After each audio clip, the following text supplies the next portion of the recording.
Boa noite, irmãos. A mensagem de hoje é uma mensagem que eu já havia levado a um grupo de amigos. A mensagem de Mateus 6,6. Mensagem que eu chamo de quarto de guerra. Eu já havia falado um pouco sobre essa mensagem, mas algo me levou novamente a refletir nessa palavra e eu resolvi gravar, falando um pouquinho desse verso. Aqui vamos ver em Mateus 6,6 que fala: Tu, porém, quando orares, entra no teu aposento e fecha a porta. Orarás a teu Deus que está em secreto, e teu Deus e teu Pai que vê em secreto te recompensará publicamente. Só uma versão da Almeida Corrigida Fiel, que ela até tem esse complemento final que recompensará publicamente. Nós vamos falar um pouquinho sobre isso. Mas primeiramente eu gostaria de iniciar com uma pergunta. Você compartilharia algum segredo a quem você não confia? E eu fiquei pensando, olha, quando Deus chama para o aposento, quando Deus chama para fechar a porta do quarto, Deus está chamando para a intimidade, né? Fechar a porta é uma intimidade construída, e intimidade, ela não se ganha de um dia para o outro. Quando eu estava meditando nesse texto, algo saltou imediatamente no meu entendimento, até algo meio inédito, né? E eu fiquei pensando aqui, porque o texto diz aqui: o teu pai que vê em secreto te recompensará. Ora, se a mensagem é sobre orar e orar é verbal, então por que a mensagem está dizendo que o teu pai que te vê em secreto? Vê, naturalmente, com as vistas, né? E eu fiquei meditando nisso. Olha, se Deus está falando uma mensagem de oração, que é algo com a boca, por que Deus está falando que Ele vê em secreto? E Deus veio falando ao meu coração, porque antes de gerar na boca, devemos gerar em nosso coração a mensagem. Muitas vezes nós falamos da boca para fora, e muitas vezes a gente até ora até para cumprir um protocolo, né? Então no momento de orar, é hora de deitar, orar, de acordar, orar. É um culto de oração, tem que orar. O pastor, no meio do culto, o pastor chamou para orar. E aí a gente às vezes fala até de boca para fora. É por isso que Deus vê o coração, porque vai além das palavras que saem da nossa boca, né? Ora, se nós compararmos, quem é mais sincero, a boca ou o coração, né?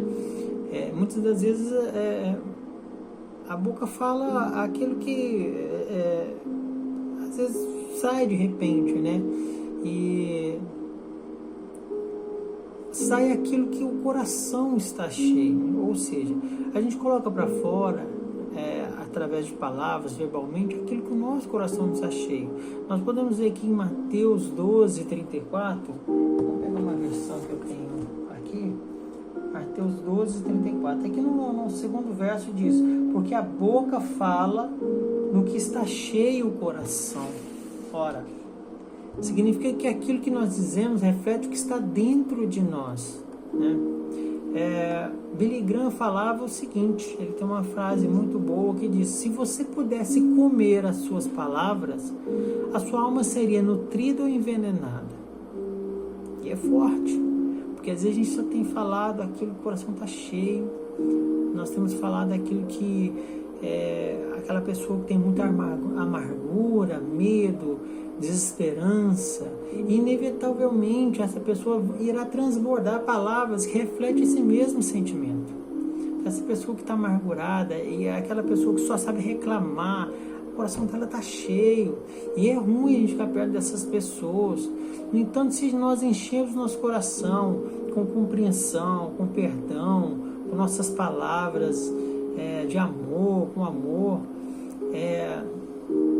nós podemos tornar instrumento de salvação, primeiro para nós e em seguida para o mundo, para outras pessoas. E é agradável, irmãos, ficar perto de pessoas que têm palavras boas, têm palavras positivas, palavras de esperança, palavras de fé, né? E nossa maior conquista, irmãos, está no quarto, está no secreto com o Senhor. Muitas das coisas que hoje nós temos, inclusive que nós conquistamos, foi pedido lá no passado, né?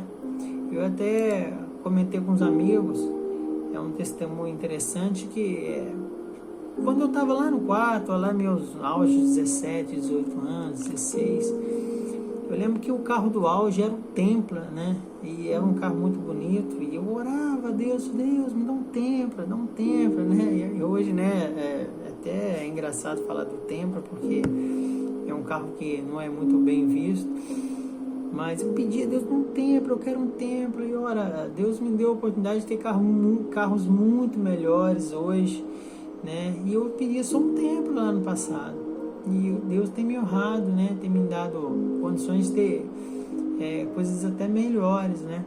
Então, assim, aquilo eu orei lá no passado. Eu orava por família, eu orava pela minha casa, pela minha família, pela conversão dos meus entes queridos, meus parentes. E Deus tem cumprido tudo. Deus tem abençoado, tem honrado. Mas foi uma oração sincera. Foi um coração que meu coração estava cheio, meu coração falava aquilo que o meu coração estava cheio. Era um desejo do meu coração. E Deus chama a gente para essa intimidade, né? Essa sinceridade. Deus é uma pessoa, irmãos. Ele conversa, ele ri, ele fica triste, ele compartilha coisas. Olha que interessante quando eu falo que Deus compartilha coisas. Em Gênesis 18, ali a partir do verso 17, veja que a intimidade com Abraão, Deus tinha uma intimidade com Abraão tão grande que o próprio Deus, ele enviou mensageiros para visitar Abraão. Ele ia anunciar que o plano de Deus de destruir as cidades de Sodoma e Gomorra. Ora, Deus pensou, olha, eu vou destruir Sodoma e Gomorra, eu não tenho mais planos para aquela cidade. Mas Deus pensou, olha, mas peraí, primeiro eu vou contar isso lá para Abraão, que é meu amigo, eu vou compartilhar esse segredinho com ele. E ele mandou os mensageiros ali avisar Abraão. Ora, e Abraão já interviu, né? Peraí, Deus, mas se tiver 50 justos naquela cidade, você vai matar também os justos? Enfim, é uma história que a gente demonstra que a própria intimidade de Abraão com Deus, Deus quer compartilhar os segredos conosco. Era um segredo de Deus, ele não precisaria estar contando para Abraão.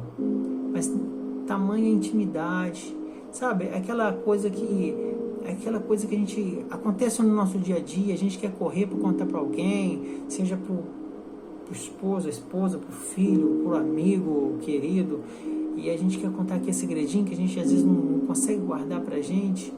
E Deus é assim também. Deus tem essa coisa conosco, né? E para isso, gente, a gente tem que ir para o secreto, dedicar tempo de qualidade com o Senhor, né? Aqui tem um livro muito interessante, que é um livro do Gary Chapman. O livro, ele diz as 5 linguagens do amor, né? A palavra de afirmação, dar presentes, atos de serviço, toques físicos e tempo de qualidade. Ora, o que eu acho mais relevante seria o tempo de qualidade. E talvez seja esse tempo de qualidade que nós temos que ter com Deus, esse tempo em secreto, esse tempo dedicado, separado, porque muitas vezes a gente lê num contexto, a gente ora num contexto meio que sem tempo, a gente olha num tempo meio protocolar, porque eu oro quando eu acordo, aí eu oro quando eu faço meu devocional, aí eu oro sempre quando eu vou deitar para dormir, é sempre protocolar, mas é aquele tempo separado com Deus. Olha, eu vou separar esse tempo com Deus, dedicar esse tempo. Ora, a gente separa tempo para tudo. É questão de prioridade, né? E nós soltamos aqui no final do verso que ele diz que Deus te recompensará, né? No final do verso 6 aqui diz que o teu Pai que vê em secreto te recompensará. E aí, ou seja, nós podemos levar nossas demandas para Deus. Ele está com os ouvidos abertos para nos ouvir, porque é como se fosse... É igual a Chiquinha lá do Chaves, muitas pessoas já viram, né, o episódio, que ela dizia assim, eu vou contar tudo para o meu pai, né? Quando o Chaves lá mexia com ela, implicava, e ela falava, eu vou contar tudo para o meu pai, mas é assim mesmo que a gente tem que ser com Deus. Olha, mexeu comigo, eu vou contar tudo para o meu pai. Espera só que eu vou lá para o meu quarto de guerra, eu vou entrar lá no meu secreto e eu vou contar tudo para ele. Então, irmãos, não pense que aquilo que acontece com a gente, aquela injustiça, ela não vai ficar impune, porque aquele maior está vendo, né? E quando nós fechamos a porta do quarto, o céu se abre diante de nós. Então nós temos essa ferramenta tão poderosa, e por que nós usamos ela tão pouco, né? Muitas das vezes nós preferimos falar publicamente, muitas vezes nós pegamos conselho com outras pessoas, nós queremos pegar conselho com outras pessoas, nós queremos compartilhar com outras pessoas, e a gente não compartilha com Deus. Deus é uma pessoa, e Ele está aberto a gente compartilhar, inclusive, segredos com Ele.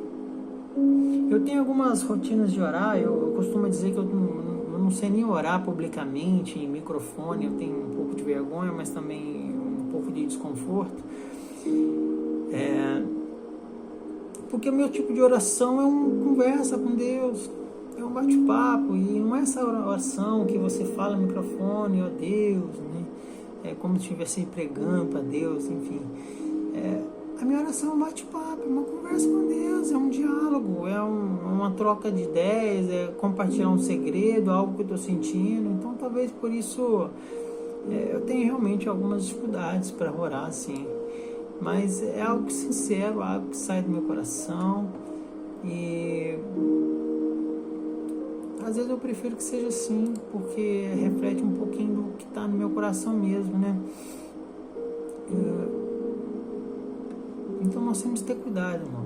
Tem que ter cuidado, sabe? Porque nem sempre as pessoas que nós abrimos a intimidade, elas vão festejar conosco, e elas vão desejar o mesmo que nós desejamos. Nós temos que apresentar nossas petições a Deus, mas também agradecer. Às vezes nós estamos só pedindo. Aqui Deus fala que Ele recompensará, mas é de bom grado, né, que nós agradecemos também. Então eu sempre tenho algumas rotinas da minha oração, iniciar exaltando o nome do Senhor, declarando Deus, a grandiosidade de Deus, colocando as nossas petições, e agradecendo a Deus por tudo que Ele já fez, por tudo que Ele tem feito, por aquilo que a gente espera que vai acontecer, né? Então essas são algumas coisas que a gente pode complementar na nossa oração. E por fim, eu digo, irmãos, que a gente ore de qualquer jeito, que a gente quer ser muito protocolar, a gente quero um lugar, que eu não tenho onde orar, porque na minha casa não tem, meu quarto não tem jeito. Ore de qualquer jeito, ora deitado, ora na varanda, ora no trânsito. Muitas vezes eu orava no trânsito. Eu tenho uma viagem que eu fazia quinzenalmente para o Rio de Janeiro, todas as sextas-feiras e domingo. São 2 horas para ir, 2 horas para voltar. Eu orava quase que 4 horas, eu orava, colocava um louvor e meditava. E era um momento que ali, sabe, mesmo dirigindo, que a gente tem que ter uma atenção na estrada, mas ali baixava o Espírito Santo, e a gente sentia o Espírito Santo naquele momento, e a atmosfera de Deus naquele momento era gostosa, mesmo no trânsito. E ali eu orava com Deus, e quantas coisas aconteceram a partir daqueles momentos. Deus falava muito comigo ali no trânsito. Ou seja, no intervalo da escola, no horário de almoço, separe um tempo especial para o Senhor, sabe? Separe aquele tempo de qualidade com o Senhor. Repare bem, irmãos, quando nós pecamos, quando nós estamos com a vida em pecado, a primeira coisa que Satanás nos tira é o quarto. É esse momento em secreto, é nosso local de guerra, é esse local de conquista. Satanás tem tentado atrapalhar esse momento, colocado na nossa mente ocupações, desconfortos, para que a gente não separe esse momento de oração com o Senhor. Olha, irmãos, um homem não é maior do que Um homem não é maior do que sua vida de oração. Oração é a respiração da alma. E quando nós paramos de orar, é como se nós estivéssemos desligando os aparelhos do doente no hospital. Ah, mas eu oro no culto, eu oro na cela, eu oro no culto de oração. A oração em grupo tem força na medida que a oração em particular tem vida. Ou seja, a oração em grupo, ela tem valor, mas à medida que a sua vida em particular está sendo colocada com Deus. Não adianta só orar em grupo, não adianta só orar na igreja. E aquela intimidade com o Senhor? Você tem buscado intimidade com o Senhor? Você tem entregado, dedicado tempo de qualidade com o Senhor? Então pense nessa mensagem, é a mensagem que eu deixo hoje. Desejo uma ótima noite, uma ótima semana para todos nós. Amém.